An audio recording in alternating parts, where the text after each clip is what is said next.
Hello, beautiful warriors.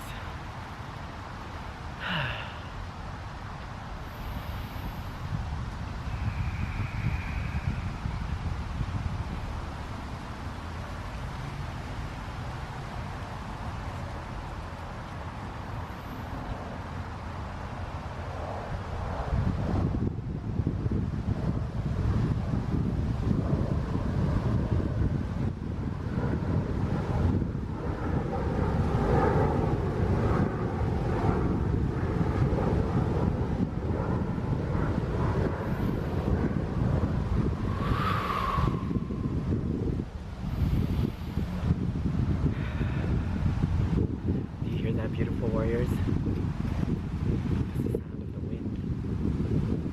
So today I'm joining you outside because I really want to deliver a message, and lately there has been more and more themes and requests for me to cover this subject, and that's the subject of death and grieving. It's a heavy subject. It's one of those events in our life that we all face, that one day the sun will set on us and we will no longer be here. And so how do we face that reality? And more importantly, how do we approach it in the rather than approaching it from a mindset of fear, how do we approach it from the mindset of celebration? I don't think, for a lot of people, death can be a scary thing. Certainly, it's quite a traumatic thing to experience the loss of someone, and it rightfully so. I mean, we have developed so much strong connection, and to lose someone is devastating. And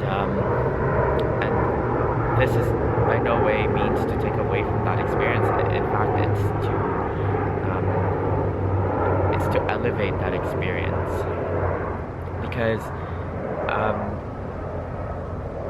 the nature of the universe is such that there are three phases in our life cycle. There's birth, there's the middle part, the living, and then there's death. And this has been known to us for a really long time. In Hindu cosmology, there's three gods that dominate this realm: Brahman, the creator; Vishnu, the preserver; and then Shiva, the destroyer.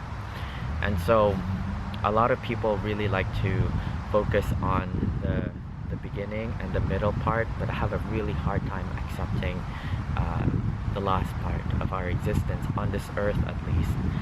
And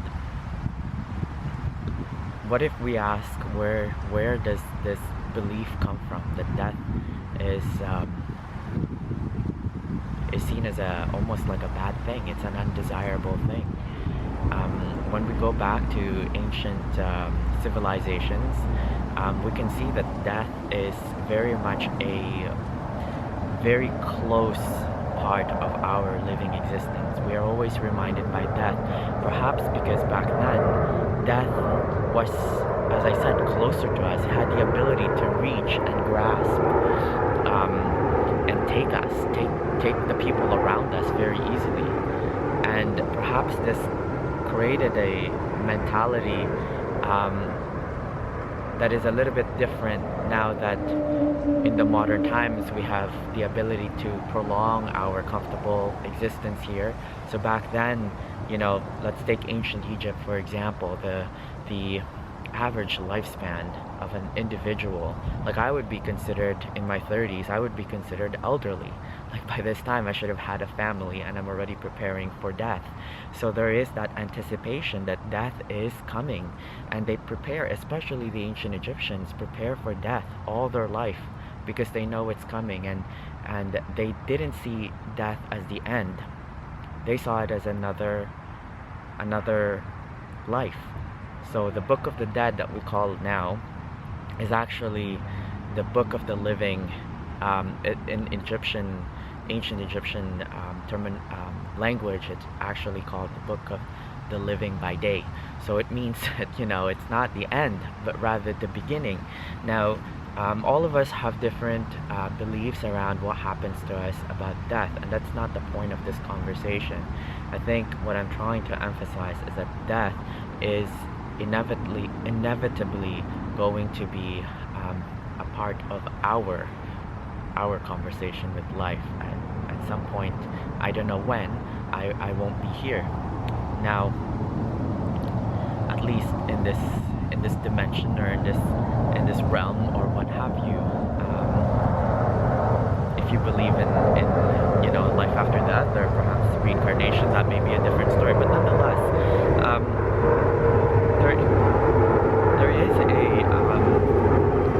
there is a big sense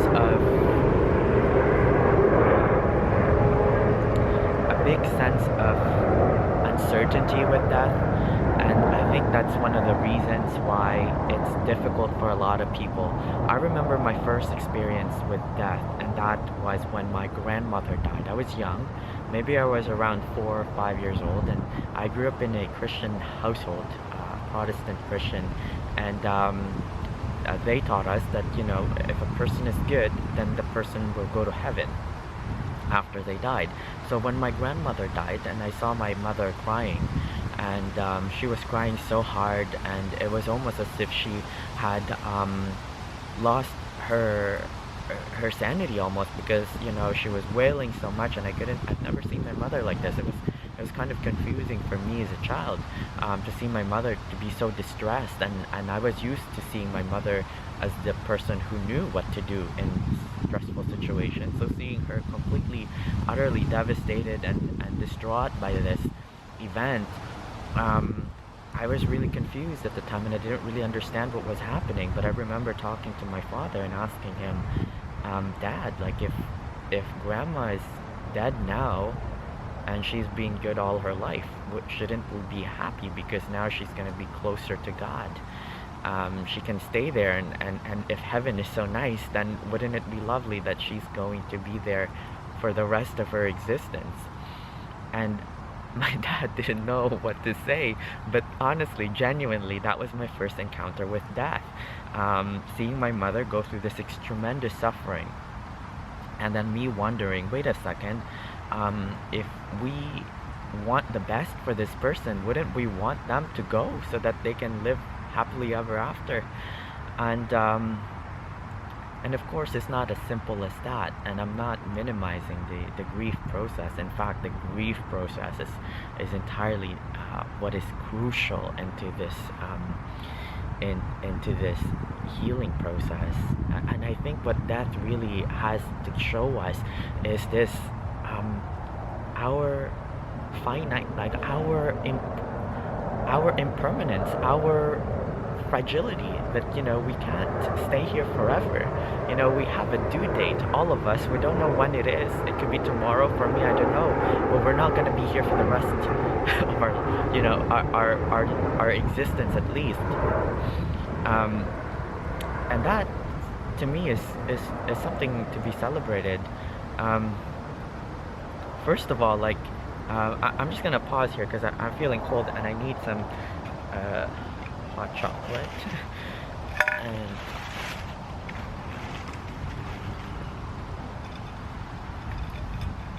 And this is a good reminder that, if you like what you're hearing so far, so every week I do kind of a topic, and this week's topic is about death, because it was Halloween, and it was All Saints Day and an All Souls Day.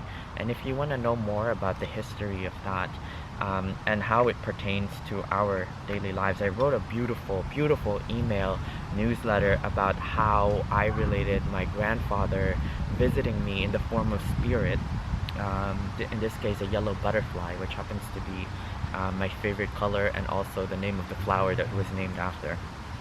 And I go into detail about this story, about how my grieving process essentially with my grandfather, and that's available on the newsletter. So if you sign up to the newsletter. It's there for you.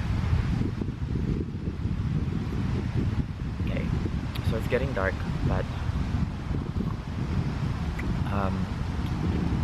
yeah, so I think it's important to ask ourselves, like, where did we learn that death have to be a scary thing? And the reason why I'm outside today is I wanted to show you death around us.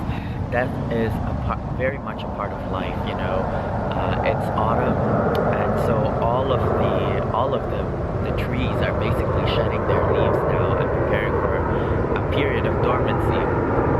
And it's also the time where decay really advances, and we can see this because this is the time where there's mushrooms everywhere, and the fungus, their role is to decompose things.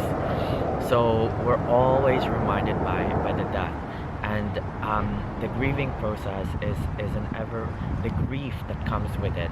It's a valuable human experience. It's so painful, and the only way to describe it is if I were to take one of these trees, what I actually had to do for one of my plants. I have a bird of paradise, a really big plant by the name of Fred, and he's outgrown his pot, and I had to basically transplant him this weekend, and I realized that his roots have come out of the holes where the pots are and wrapped around the entire pot, so I have to figure out a way to cut through the plastic pot to get the roots out without hurting him, and then to transfer him to a new bigger pot with soil. And I could only imagine how painful that would be for this plant who is so used to living in this existence, but had unfortunately overgrown, and there's not much nutrients left in the soil and needs to be retransferred so that he can then live a more healthier existence. And in a way, I feel that death is, grief is that transition where we are asked by life to unroot ourselves, and then by placing ourselves in a new outlook and perspective as a result of what the grieving the loss has brought us, it enables us to grow, and we're never going to be quite the same anymore, but this new repotting, this growing into a bigger, more comfortable existence, it allows for growth to happen. It allows for you to reach your potential. So in a way, grief is so essential. It's the new soil that you're going to nourish yourself with, so that you can become this tree that will eventually flower in fruition. And so I feel that grief forces us to grow, because the pain is so intense that if you've ever grieved like any type of loss, and we've all had it, and we will all be met by grief, and certainly by death at one point. There's no one here that's not touched by death. It is like the pain is so intense that it's like being in a standstill.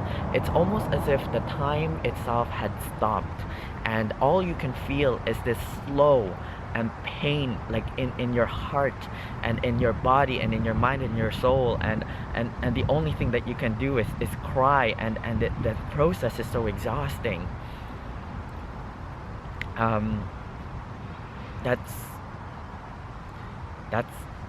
That's how it feels like, at least for me.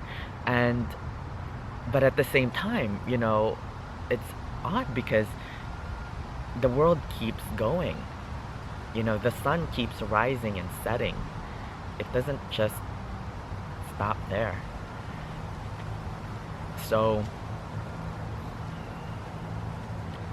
while the world seems to have come to a full stop with you,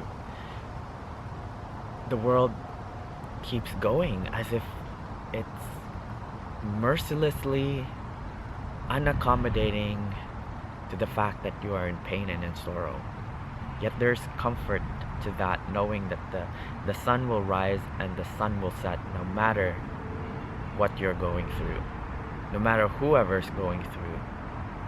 That's comforting to know that the sun will rise, it will be born, it will travel across the sky, and then it will set and die.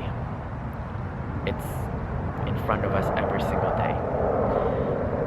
So if you're someone out there who's going through grief, or who is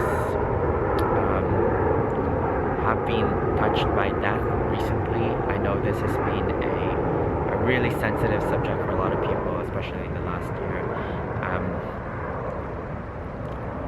And if you're in pain, if you're in pain and excruciating suffering, always remember that this is an essential ingredient for you becoming the best version of yourself. This is part of your growth, and there's nothing that can take away the pain. There's no words that would soothe and solve, and there's no words that would soothe that pain.